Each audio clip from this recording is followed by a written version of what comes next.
Muito bom dia aos amigos queridos de Araraquara e aqui do Portal da Luz. Nosso coração exulta de alegria e gratidão, porque essas oportunidades são sempre muito valiosas para todos nós, exatamente pelo intercâmbio das ideias, pela troca energética que ocorre naturalmente, até pelo ideal, pelos laços de amizade, pela simpatia que nutrimos uns pelos outros.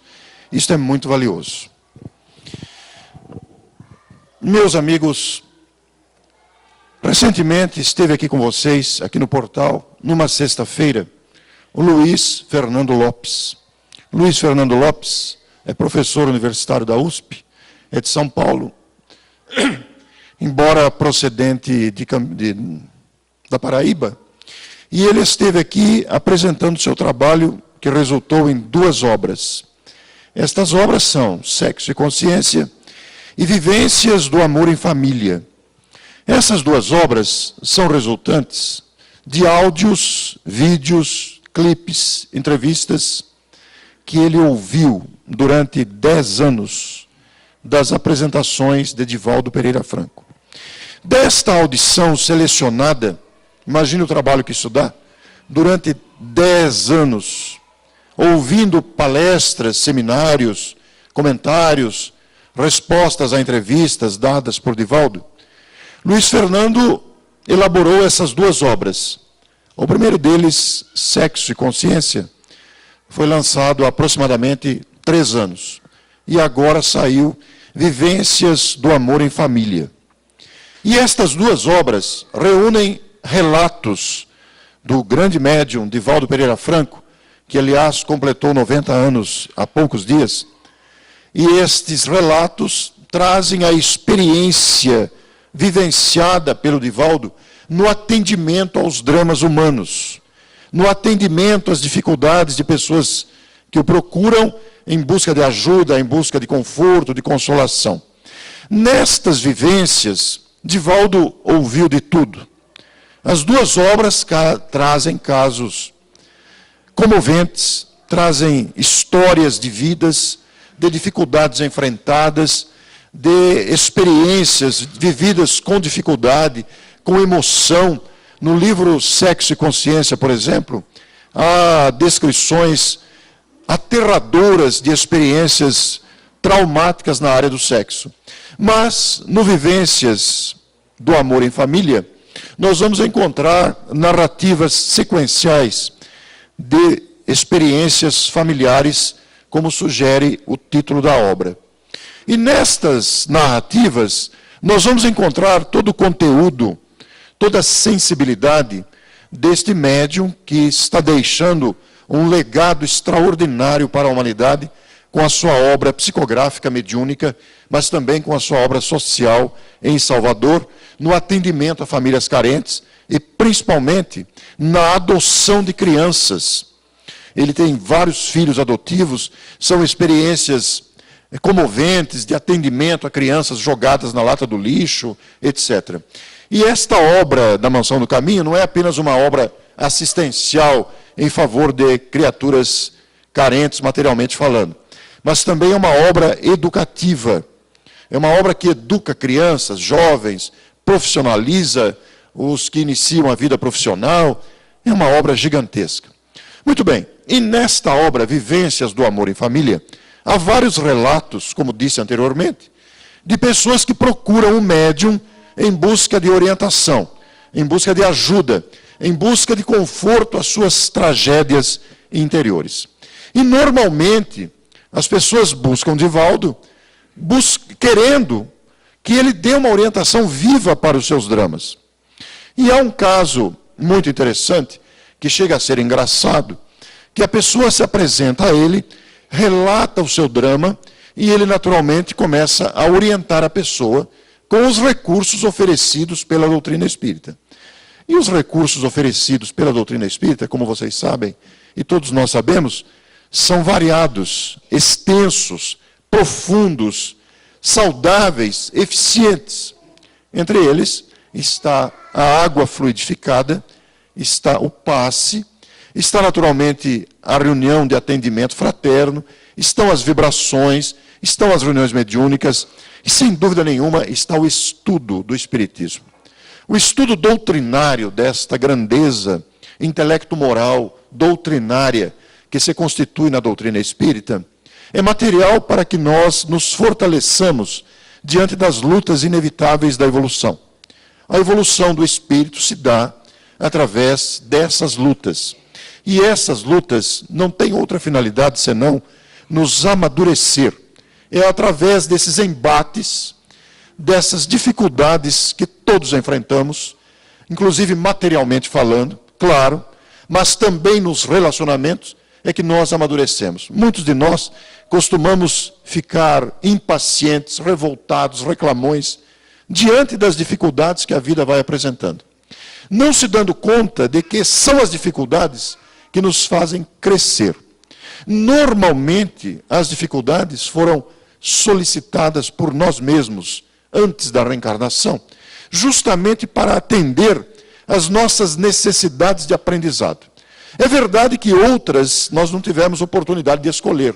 Algumas são simplesmente consequências dos nossos desvarios, são consequências das nossas negligências, da nossa falta de cuidado, são consequências dos nossos desvios à lei divina, ou sendo, portanto, compulsórias, impostas. Outras foram sugeridas, atendendo também às nossas necessidades de aprendizado.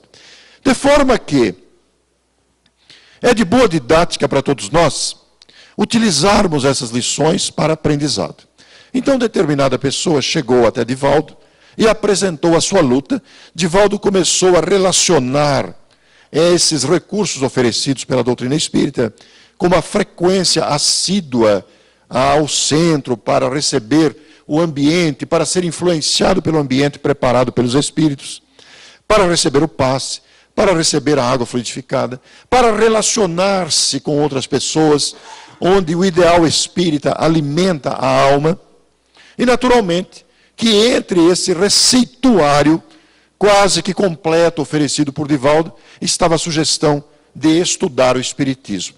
E a pessoa argumentou, mas eu não gosto de ler, me dá sono ler. Mas você lê deitada? Eu leio deitada, então leia de pé. Mas eu não gosto de ler de pé, porque dá canseira. Então, leia de manhã, levante de manhã, quando você está descansado, e leia de manhã. Mas eu não gosto de ler de manhã, eu gosto de ler de tarde. Então, leia de tarde, mas dá sono, vai tomar banho, então, mas eu não gosto de tomar banho antes de ler. Ora! Então, a pessoa não quer aprender. A pessoa não quer se beneficiar com os recursos oferecidos pelo Espiritismo. Porque quando a pessoa não quer se ajudar, quando a pessoa não quer melhorar, não há remédio que cure a sua doença. Porque é preciso que a pessoa queira melhorar. É preciso que a pessoa deseje ser melhor. E isto é fundamental. Que nós queiramos melhorar o nosso padrão, aproveitar as lições aprendidas e, naturalmente, utilizar isso. Porque esta aceitação é meio caminho andado. Nós queremos que os Espíritos nos tirem as perturbações, nos tirem as dores, nos tirem as dificuldades, e eles ajudam muito, porque a presença dos Espíritos é algo marcante, é palpável. O amparo dos Espíritos é palpável, como se tocássemos uma pessoa. Todavia, é preciso que a pessoa dê a sua parte. Qual é a sua parte? É o esforço, é o interesse, é a participação, é a boa vontade, é a disposição de estudar. Isto é fundamental. Isto é valioso. Mas, normalmente, como diz o Divaldo, na seleção transformada em texto das palestras ouvidas e depois transformadas em textos, e que teve a revisão e aprovação do Divaldo, normalmente, o nosso Divaldo, dando esses conselhos, ele acrescenta que uma das grandes ferramentas para a gente alcançar sucesso nesse propósito é viajar para dentro. O que é viajar para dentro? É exatamente entrevistarmos-nos. Fazer uma entrevista com a gente mesmo, mas tem que ser uma entrevista honesta, de autoavaliação, de autoiluminação. Como sugere Santo Agostinho, na conhecida pergunta 919 do Livro dos Espíritos. Nesta viagem para dentro, neste mergulho consciencial, honesto, consciente, com vontade de melhorar, com desejo de ser melhor, nós vamos nos deparar com as nossas mazelas. Nós vamos nos deparar com aquilo que precisamos melhorar em nós. Mas também vamos nos deparar com o que já temos de bom. Não há nenhuma pessoa entre nós que não tenha recursos bons dentro de si. Todos nós já temos alguns recursos que estamos aprendendo a usar. Querem ver uma coisa? Quem aqui tem coragem? Vocês não têm coragem aqui em Araraquara? É só erguer a mão. Coragem. Coragem para quê? A pergunta da nossa Isaura. Pois é, seria a segunda pergunta. Coragem para quê? Eu tenho coragem? Ah, eu tenho coragem. Eu encontrei a coragem dentro de mim. Mas coragem para quê? O que é que eu estou querendo enfrentar? E aí nós vamos dando passos seguintes. Querem ver outra coisa? Quem aqui é amoroso? Ah, agora ficou melhor, tá vendo? O pessoal é amoroso, Araraquara. Então, outras. Quem aqui é persistente? Ah, pois é. São virtudes. Todos nós temos. Ainda que não completas, porque ainda nos deixamos abater, ainda nos permitimos entristecer, por variadas razões, e isso é absolutamente normal. Porque somos criaturas humanas, convenhamos. Não somos deuses, não somos de ferro, não somos criaturas humanas. E as criaturas humanas se debatem em dúvidas, em angústias, em aflições. E as aflições, as angústias, as preocupações geram esse estado, às vezes, que nos abate. Claro, é natural. Somos criaturas que se debatem nas próprias dúvidas. Quem de nós não tem dúvidas variadas? Quem de nós não tem traumas interiores da própria condição individual? Mas, ao mesmo tempo, quantas dificuldades não existem nos relacionamentos interpessoais? Nos relacionamentos entre cônjuges, no relacionamento com pais e filhos. Hoje, um desafio tremendo. Essa moçada nova, com novos hábitos, a sociedade mudou completamente. E nós temos que nos adequar eticamente, com nobreza, a esses novos tempos que aí estão, nos desafiando a inteligência, nos desafiando a capacidade de superação. Mas a viagem interior também vai nos trazer luz sobre as nossas inquietações. Então, Divaldo sugere que a gente se faça algumas perguntas. Você tem tido períodos de insônia? Tem tido dificuldade para dormir? Acorda durante a noite e depois não dorme mais? Ninguém precisa responder, tá? Você tem tido períodos de desânimo? Tem se mantido mais irritado ultimamente? Você tem alguma perturbação que não consegue explicar? O que é que tipo de sintoma desagradável você tem sentido ultimamente? Que tipo de vacilação ainda te perturba? Claro que poderiam ser acrescidas outras situações, mas fiquemos nesses exemplos. Irritação, desânimo, insônia, interrupção do sono durante a noite sem conseguir dormir, sintomas desagradáveis, que podem ser, inclusive, físicos, claro. Esses sintomas podem ter três origens. Pode ser uma perturbação fisiológica, doença física, um mal-estar físico, decorrente do mau funcionamento do fígado, decorrente do mau funcionamento das vias respiratórias. Eu estou com distúrbio físico na voz hoje, mas é físico, friagem, venho de um quadro viral. Então, há uma causa física. O que precisa? Ir ao médico, tomar remédio, fazer tratamento médico. É um distúrbio fisiológico, que a gente sabe, este corpo está sujeito a várias perturbações no seu funcionamento, fruto de contaminações, fruto do ambiente, fruto da temperatura, fruto de contágios, etc. Por outro lado, aqueles sintomas também podem ser fruto de distúrbio psicológico. Psicológico. Sim. Quantos de nós não nos perturbamos emocionalmente por força de preocupações, de angústias, desequilíbrios da emoção? Sabem vocês que as tensões de toda origem ocasionam dores musculares. As tensões de toda origem ocasionam diarreia, perda de apetite, insônia. Às vezes, o medo de conversar com alguém, a perspectiva do encontro com algum desafeto, a perspectiva de algo que pode acontecer, nos desequilibra emocionalmente. E ficamos entregues a um distúrbio psicológico decorrente de traumas, decorrentes de medos, de timidez, de preocupações, de angústias variadas. Porém, há uma terceira causa. Aqueles sintomas podem ser decorrentes de influência espiritual. É claro. Então nós temos um distúrbio físico, um distúrbio psicológico e influência espiritual. A influência espiritual decorre pela condição de que todos somos espíritos. Todos somos criaturas espirituais, ocupando temporariamente uma máquina biológica que tem tempo de validade.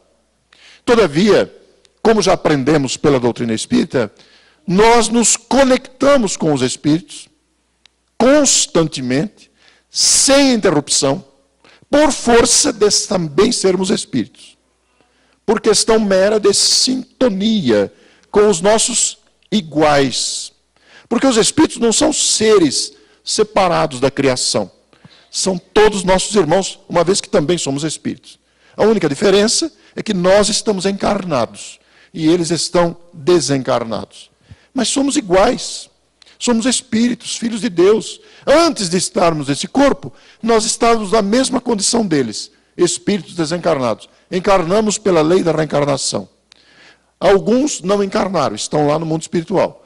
Quando desencarnarmos, voltaremos a viver com eles, que se não reencarnarem estarão lá. São espíritos. Ocorre que, por semelhança de sintonia, nós nos conectamos com aqueles que pensam como a gente, com aqueles que reagem como a gente, com aqueles que desejam o que desejamos, com aqueles que alimentam pensamentos e vontades que nós alimentamos. Daí se dá a sintonia espiritual.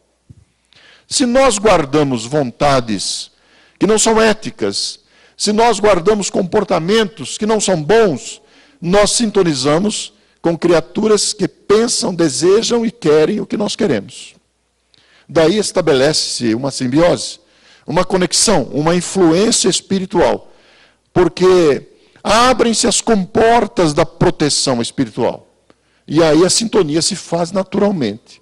Então, se nós nos descuidamos da vigilância moral, nós abrimos campo mental para que esses espíritos nos influenciem.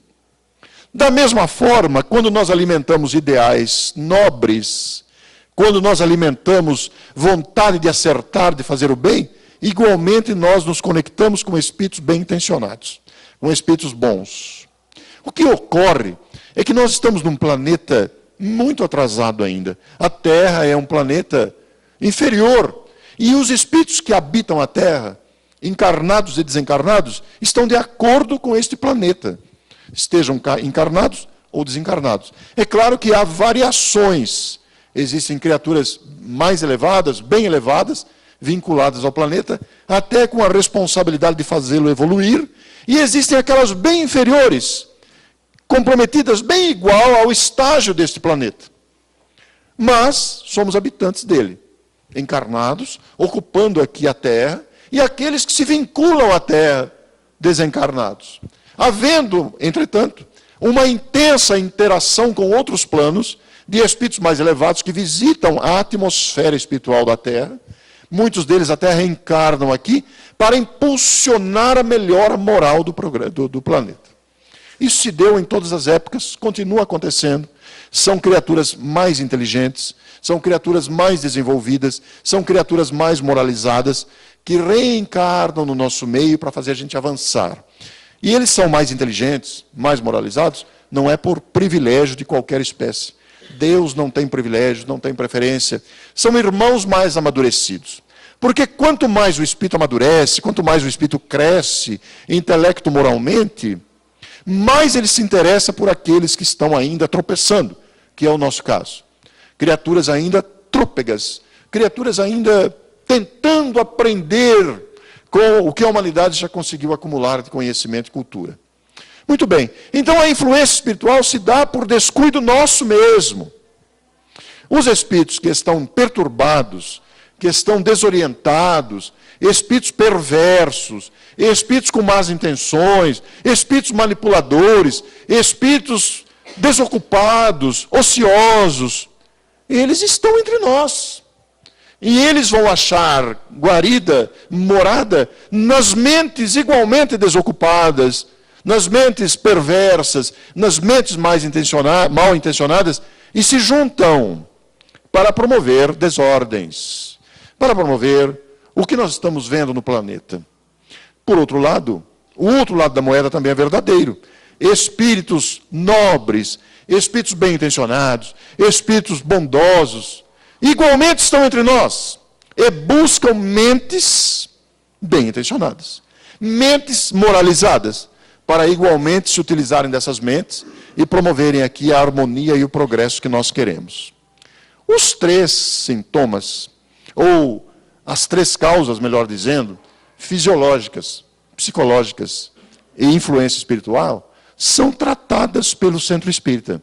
É muito interessante pensar nisso, porque o Centro Espírita oferece material e recursos para atender os três casos. No caso das doenças físicas, de origem física, perturbações intestinais, distúrbios da respiração, da circulação, etc., que nós estamos cansados de fazer, o Centro Espírita ajuda muito nisso, sem dispensar o tratamento médico. É de máxima importância que tenhamos essa consciência. A gente vai no médico, faz os tratamentos sugeridos, toma os medicamentos, faz os exames pertinentes e também vai no centro receber os recursos espirituais. Porque durante a permanência no centro, ocorre um verdadeiro tratamento de saúde a nosso favor. Porque aqui se movimentam muitos espíritos bondosos, designados por um poder superior que governa o planeta, para atuarem em favor dos enfermos, fisicamente falando. Por razões variadas. Porque muitas pessoas estão em quadros de enfermidade e que não fazem parte da sua programação encarnatória. Às vezes, sofrem um processo enfermiço do corpo por estarem encarnados num corpo, fruto da condição humana, mas não tinham que passar por aquilo. Enquadra-se em situações de prova e são amparadas pelos benfeitores. Muitas doenças são extintas com o auxílio dos espíritos e também com o tratamento médico. É muito comum ouvirmos falar de situações em que a radiografia, o ultrassom, etc., sei lá, os recursos médicos, eu não tenho autoridade para falar nenhum, sou ignorante no assunto, mas detectam verdadeiras cicatrizes sem que tenham feito qualquer cirurgia, fruto da assistência dos espíritos. Daí a importância de estarmos presentes. Nós estamos falando do Centro Espírita porque somos espíritas, mas o mesmo raciocínio cabe no templo evangélico, cabe na Igreja Católica, onde os espíritos também atuam. Eles não estão nos vendo se somos católicos, espíritas, protestantes e ateus, não. Eles nos veem como irmãos. Por outro lado, há enfermidades programadas, que fazem parte do planejamento reencarnatório. A pessoa vai ter que passar por aquilo por uma necessidade dela. Mesmo nesse caso, são amparadas também, atenuando os quadros, porque a misericórdia nos ampara sem cessar. Então, no caso de distúrbios fisiológicos, que podem nos causar perturbações, dúvidas, que podem nos causar aflição, o Centro Espírita atua com muita competência.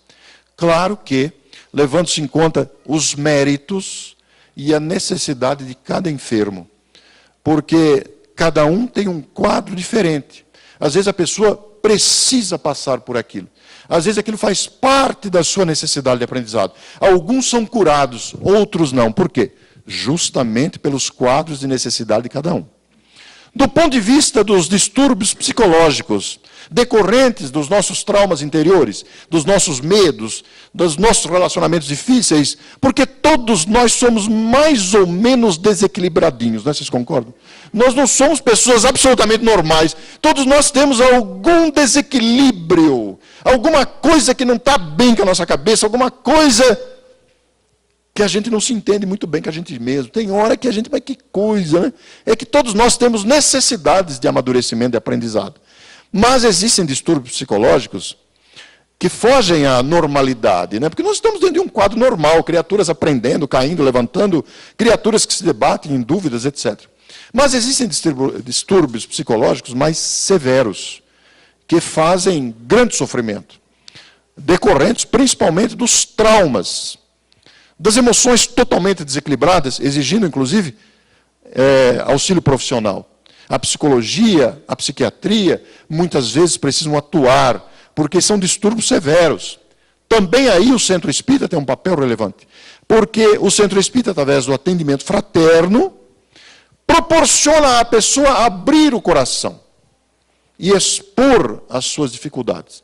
E o atendente, por sua vez, preparado, com espírito de fraternidade, com respeito à dificuldade do outro, com aquele espírito solidário de tentar ajudar, faz-se ouvido para, igualmente, com o desejo de ajudar, conectar-se aos benfeitores que acompanham o atendimento fraterno e oferecer ali a ajuda que a pessoa precisa para começar a reequilibrar-se.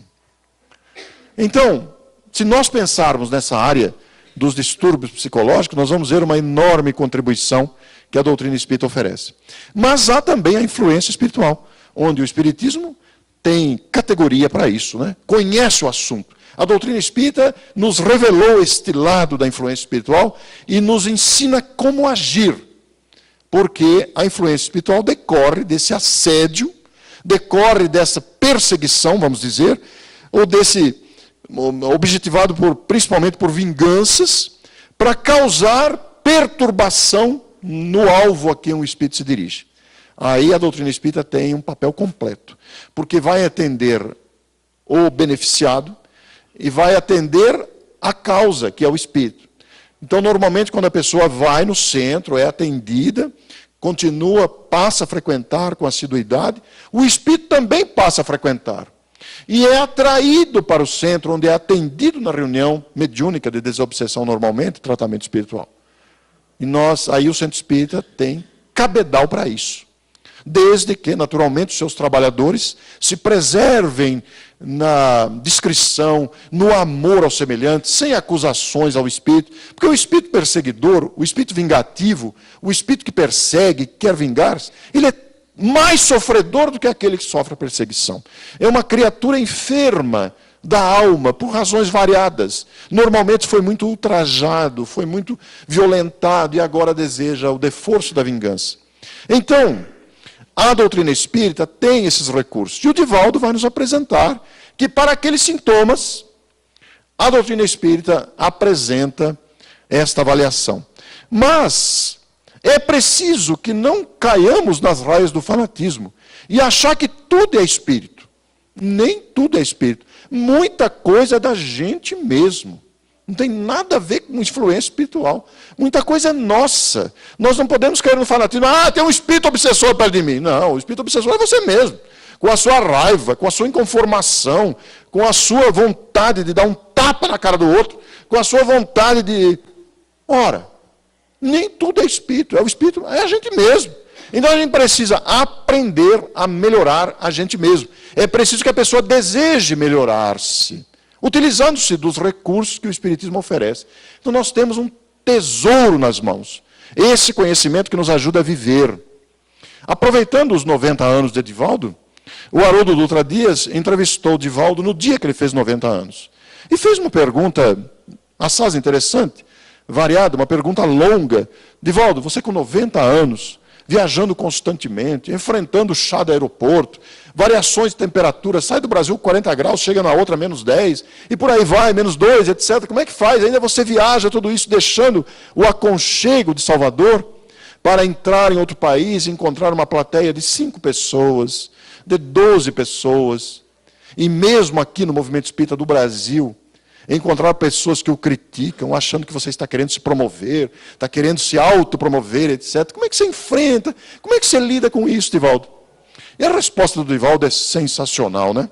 Mas eu não vou saber da resposta inteira dele. E eu quero sugerir a vocês que pesquisem no YouTube, entrevista inédita, Haroldo, entrevista a Divaldo Franco.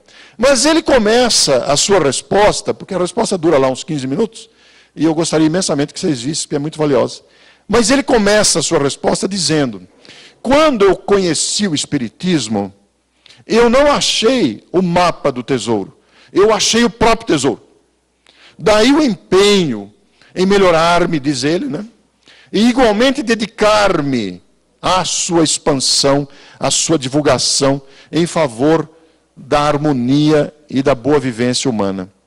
Nós temos um tesouro nas mãos, capaz de nos ajudar nos conflitos que todos trazemos, de nos ajudar na solução das dúvidas, no achar um novo caminho, no preparar-se para o equilíbrio que todos queremos, porque todos esses embates que estamos vivendo, individuais, a luta interna com a gente mesmo, as dificuldades familiares, as dificuldades profissionais, a dificuldade coletiva que o país está enfrentando, a doutrina espírita tem recursos para tudo isso.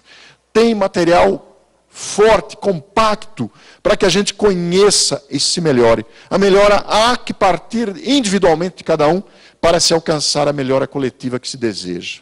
Isso é fundamental a gente saber.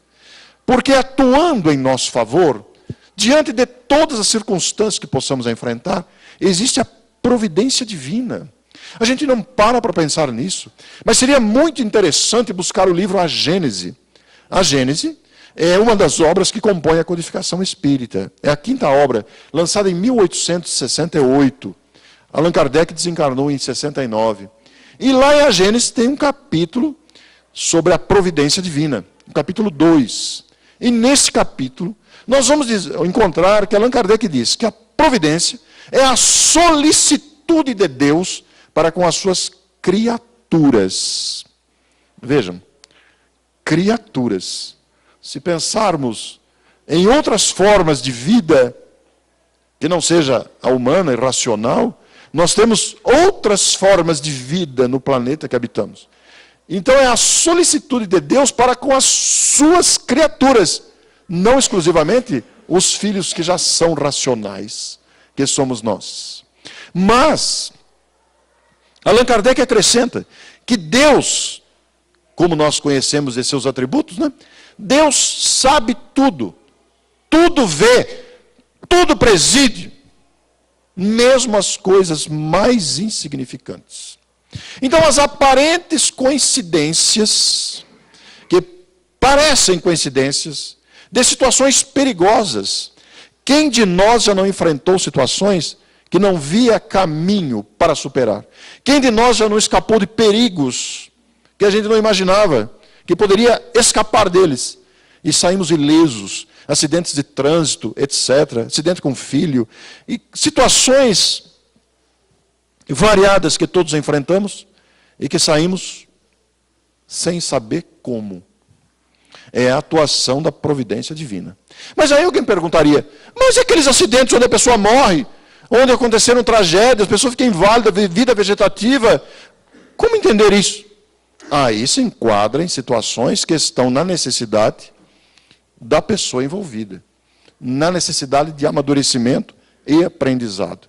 Emmanuel, no capítulo 60 do livro Roteiro, que é o último capítulo do livro, vai dizer que o Todo Misericordioso age também em situações que não esperávamos, mas que podem tirar de nós a expectativa de um sonho, por exemplo. É um sonho não realizado, é uma esperança frustrada, é um acontecimento, uma doença de longo curso, uma dificuldade material duradoura, também é providência divina, para atender às nossas necessidades de amadurecimento. As situações que nos ocorrem fruto da atuação da providência divina, não são todas de acordo com o que queremos e como desejamos. Elas podem ser contrárias às nossas expectativas. Porque Deus, que sabe tudo, Deus que vê tudo, Deus que está em toda parte, conhece as nossas necessidades de amadurecimento. Por isso, proporciona, por sua grandeza e bondade, experiências em que crescemos.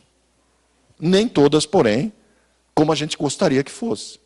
Mas muitas delas que nos comovem pela presença palpável da assistência, da providência divina em nosso favor. É que Deus age com sabedoria. Deus não erra, nunca. Deus é absoluto.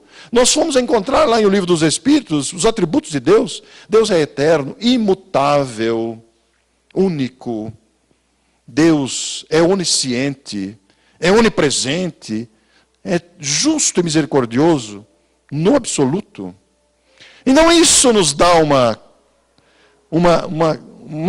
esperança, não é esperança, não é a melhor palavra, isso nos dá uma segurança enorme para nos portarmos sempre com esperança, com fé, com determinação, porque somos criaturas imensamente amadas.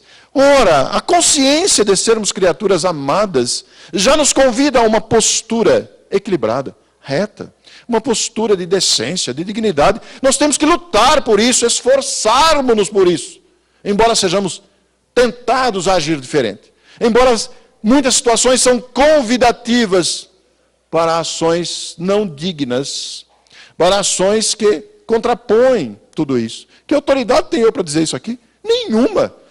Nós somos todos iguais. Criaturas em aprendizado, tropeçando, caindo, levantando, batendo a cabeça outra vez. Porque somos criaturas em estágios de aprendizado. Gigantesco este estágio.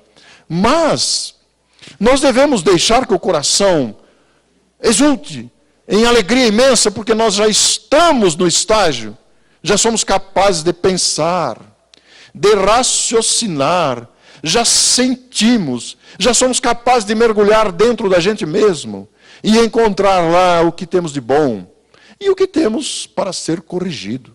E encontraremos muita coisa boa dentro de nós.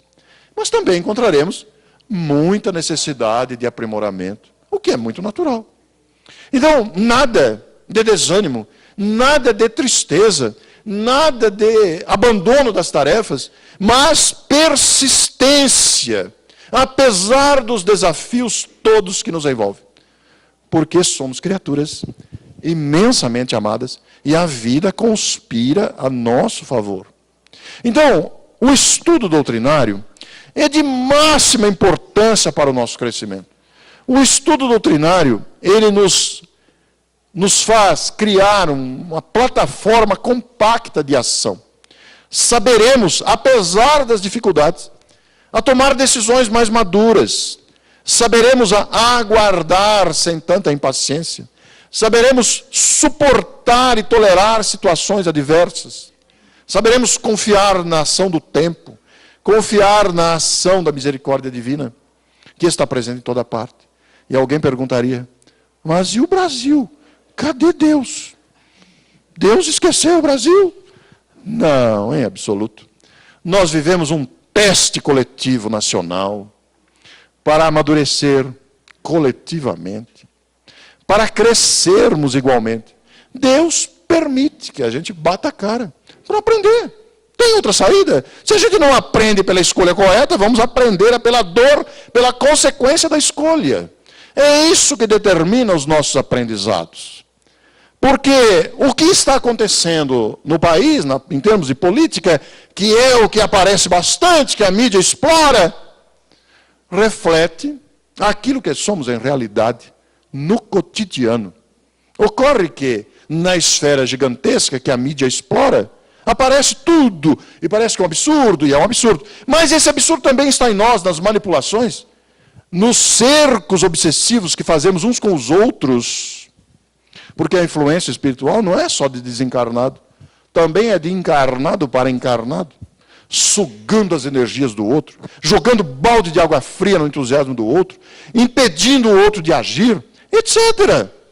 Nas pequeninas corrupções diárias que fazemos. a corrupção nacional reflete a corrupção humana. A situação atual do Brasil apenas reflete o cotidiano diário nosso, da nossa mediocridade. E isso escancara os nossos olhos, convidando-nos a esta melhora que precisamos. E que a doutrina espírita apresenta com tanta clareza, não é mesmo? A gente vai aprofundando o espiritismo em textos com mais de 160 anos, e foram escritos lá em 1857, com uma clareza impressionante para os dias atuais. Por isso é preciso mergulhar os olhos com atenção. Mergulhar a atenção, o raciocínio, o bom senso, nessas questões todas que nos desafiam diariamente. Voltando ao que dissemos no início, sobre as duas obras de Edivaldo, Sexo e Consciência, a Isaura tinha aqui, né, Isaura? Acabou a semana passada. E o Vivências do Amor em Família, que são duas obras formidáveis. São obras que a gente ri e chora, né? Devido ao componente emocional que eles contêm, né? Que elas contêm. Estas obras traduzem exatamente essas experiências que nos ajudam a crescer. Divaldo, nos seus 90 anos, tem uma experiência fabulosa, né?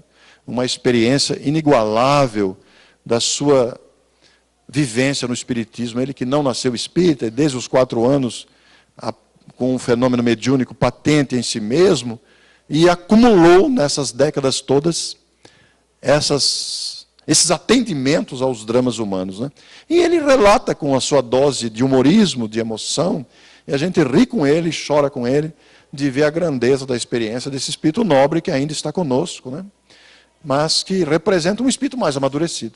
Representa um espírito que já aprendeu mais do que nós, um espírito que tem mais a oferecer. Isso não é querer exaltar o médium de forma nenhuma, mas não nos impede de reconhecer a experiência rica desse trabalhador do bem que está entre nós. Por isso tudo, nós ficamos a pensar em quanto é bom estarmos aqui, o quanto é bom participarmos de uma casa como esta, de nos envolvermos com as atividades. Eu costumo dizer que quem não vai, perde. Porque a pessoa que, seduzida pela preguiça, seduzida pelo sono, pela acomodação, pela falta de vontade, pela disposição, perde. E os prejudicados somos nós mesmos que adiamos a oportunidade de estar presente, de participar dessas bênçãos que o conhecimento espírita traz. Porque o espiritismo não se resume a receber passe, não se resume a fazer passe. Não é fazer palestra ou ouvir palestra. O espiritismo está muito acima disso. O espiritismo é uma proposta de renovação interior que nós vamos assimilando gradativamente e nos entusiasmando com a sua grandeza moral. Mas é preciso que nos interessemos. Esta parte de nos interessarmos é a parte que nos cabe. E quanto mais a gente se interessa, mais a gente vai percebendo aquele tesouro que o Divaldo citou, que está em nossas mãos para ser adquirido, desenvolvido, distribuído, vivido intensamente dentro de nós mesmos. Que coisa extraordinária que é o espiritismo. Não há nada que se compare, mas nós temos que nos permitir nos impregnar dessas lições vivas que aí estão à nossa disposição. O Roque Jacinto, que é um escritor muito talentoso, é um escritor que já desencarnou há algum tempo, há uns 10 anos aproximadamente. Ele produziu 130 obras, é um escritor muito fecundo. E o Roque Jacinto é o autor do primeiro livro espírita infantil do mundo, O Lobo Mau Reencarnado, que foi traduzido para vários idiomas. Ele tem muitos livros, romances, doutrinários, muitos estilos, muitas obras. Inclusive obras profissionais. Ele foi contabilista, né? Publicou várias obras da sua área de profissão. E uma das suas obras que estava esgotada, que eu trouxe aqui, o livro não é meu, naturalmente, mas eu gosto de divulgar, é este aqui, Vida Futura, Roque Jacinto. E por que eu estou trazendo esse livro aqui? Porque Vida Futura não é referindo-se à vida espiritual ou à próxima encarnação, mas referindo-se à nossa condição de criaturas imortais. Vida para sempre. Isso me encanta. Pensar que vamos viver para sempre. Já imaginaram? Uma vez eu falei isso numa palestra, a pessoa falou, estava na primeira fila aqui, mas dá uma canseira viver para sempre. A canseira é física. Só que a gente está limitando a evolução a um tempo muito curto, de 90 anos, que seja, 120, que seja, vai. O corpo cansa mesmo. Estava falando para o Anésio aqui, a gente viaja muito, né? Eu adoro falar em público, adoro fazer palestra, adoro estar nos centros, conviver com as experiências variadas em todos os lugares que a gente vai. Mas eu confesso a vocês, eu ando com preguiça de viajar, porque cansa. É muita viagem, né? Mas a gente vai porque sabe que depois que está lá, recompensa tudo isso que a gente sente, essa tentação da preguiça de viajar. Essa sugestão sutil, não vá, cancele. É uma sugestão sutil. E confesso que a gente tem que lutar contra isso. Porque ainda está em nós a preguiça de viajar. Veja que interessante. É muito interessante constatar isso, né? Ainda está dentro de mim a preguiça de ir. Embora eu goste muito. Então os espíritos, não vá, cancele. Por que você vai? Está cansado, já foi ontem. Para tomar um cuidado danado. O compromisso pede, né? E a gente vai e tem que... Não é por isso que eu não tenho vindo aqui. Interessante, né? Então você cutuca mal, viu, Isório? Estou precisando dessas cutucadas. Mas, por que eu trouxe o livro? Porque o nosso Roque Jacinto, ele dá dicas, principalmente a partir do capítulo 25. O livro tem 61 capítulos. Ele dá dicas para desenvolver virtudes, como a resignação, o trabalho, a coragem, a fé, e por aí vai. Porque essas dicas de desenvolvimento de virtudes, porque são as virtudes que nos fazem fortalecidos. São as virtudes que nos ajudam a superar os obstáculos. Eu gostaria de sortear um livro aqui hoje, e eu me esqueci de passar uma lista. Eu vou começar já, ainda que tardiamente, depois a gente sorteia no final. Vou começar por aqui. Quem quiser, não é obrigado, tá? Anotar o e-mail, nós vamos sortear um livro no final. Quer anotar o e-mail? Se quiser, tá? Quem quiser anotar. Depois a gente sorteia, vou sortear um livro. Trouxe o meu sacerdote espírita, que refere-se ao livro Memórias do Padre Germano. O Padre Germano é um padre que viveu antes de Kardec, e era um padre médium, que via os espíritos, ouvia os espíritos, foi perseguido pela igreja, etc. E o Memórias do Padre Germano tem o prefácio de 1900. É um livro muito antigo. E que é publicado no Brasil por 3 editoras. E de tanto ler esse livro, meu pai dizia que foi o melhor livro que ele leu, de tanto ler esse livro, fizemos um livro comentando as lições do Padre Germano e extraindo as lições e os ensinos de cada capítulo. E este Memórias do Padre Germano, que nós comentamos, e que extraímos as lições e exemplos de cada capítulo, trazem a experiência de um padre que, antes de ser padre, foi um homem, como qualquer outro, amou uma mulher sem nunca tocar nela, embora ele se refira ao livro todo, a menina pálida dos cachos negros, que ele amou profundamente. Mas, por não abandonar a carreira sacerdotal, não se casou com ela. Embora não discordasse, não concordasse com o casamento, que padre não possa casar, não concordava com batizado, não concordava com confissão, mas submeteu a isso, tornou-se padre e se submeteu a isso. E era um padre contestador, ele contestava a própria igreja, os princípios da igreja do seu tempo. Embora, por causa disso, foi muito perseguido pela própria igreja. Mas ele era um padre médium. E ele era um padre médium que não passava a mão na cabeça, não. Ele era muito firme com as pessoas que o procuravam. E ele, nesta obra que ele ditou, não foi psicografada, foi psicofonada, organizada por Amália Domingos Soler, foi uma grande líder espírita espanhola, a primeira mulher espírita a enfrentar o preconceito contra o espiritismo na Espanha, que foi um país que teve muito preconceito contra o espiritismo. Amália organizou as suas falas, que ela ouvia, através de outro médium falante, que na época falava médium falante, organizou os textos romanceados em diálogos comoventes. Ele descreve as confissões que ele ouvia. Os dramas humanos são os mesmos, só mudou o calendário. Então ele descreve essas confissões. E ao mesmo tempo as orientações que dava. Então são casos comoventes. Além dos embates com os bispos e superiores que o perseguiam, as respostas dele eram marcantes. Então, são obras que nos ajudam a viver. É isso aí que eu trouxe. Então, depois, no final, enquanto a prancheta corre aí com os e-mails, a gente sorteia. Eu esqueci, tinha que ter colocado isso no começo, me passou. Mas eu agradeço imensamente. Eu quero encerrar com um convite a todos vocês para que estejam conosco no evento que ocorre em Matão em setembro, o EAC, o Encontro Carbar-Schutt, é um evento grande. O Alain e a Renata estão envolvidos com a gente, é um evento de porte, é um evento, nós já estamos com 150 inscrições, de 25 cidades. Normalmente o evento alcança 800 pessoas, e deve alcançar, que as inscrições começaram praticamente agora, e é um evento marcante para nós. Vocês estão tão perto, não precisa de hospedagem, dá para ir e voltar, então nós gostaríamos de convidá-los. Podemos projetar aqui, Alain, por favor? Estou desligando?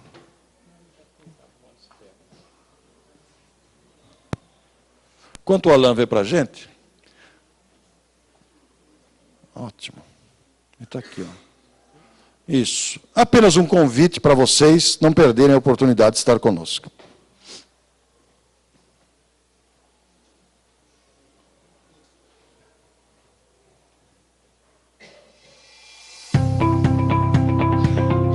Acho que é bom apagar a luz, né?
Nós gostaríamos imensamente de contar com a presença de vocês. O evento é marcante, envolvente, emocionante, sempre tem novidades. E no Tribuna, que deve estar lá embaixo, né, Nésio? No Tribuna de junho, nas páginas centrais, tem informações, tem o site, peguem para vocês acessarem o site e verem outras informações adicionais, né? No Tribuna de julho, que já está impresso, ainda não chegou, mas já está impresso, que vai ser distribuído a partir de julho, eu quero pedir a atenção de vocês para não perderem a oportunidade de ler o artigo Delação Premiada do juiz Alessandro Viana de Paula, de Itapetininga. Fez um trabalho notável sobre a situação que o Brasil está vivendo. Delação Premiada à Luz do Espiritismo. E também o artigo Coragem Moral, de Paulo César Fernandes, que é outro grande autor que nos premia nessa edição. Então, no jornal de julho, vocês terão esses dois artigos magníficos à disposição. Agradeço imensamente a oportunidade desta manhã e vou dizer aquilo que sempre digo no final das minhas palestras, agradecido e sensibilizado pela oportunidade. Meus amigos do portal, diante até dos desafios da cobertura que foi trocada, prossigam trabalhando, prossigam amando, prossigam confiando, prossigamos, eu me incluo, é óbvio. Muito obrigado.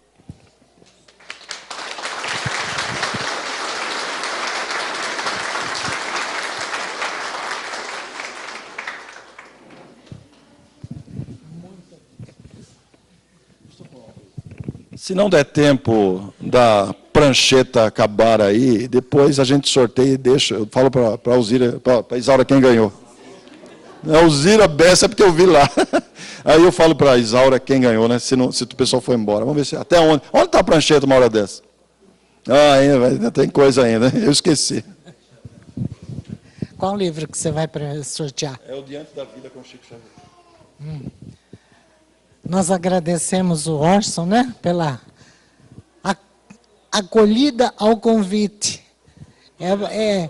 A primeira parcela do 13º foi hoje. Eu quero ver a segunda. Se ele for igual a algumas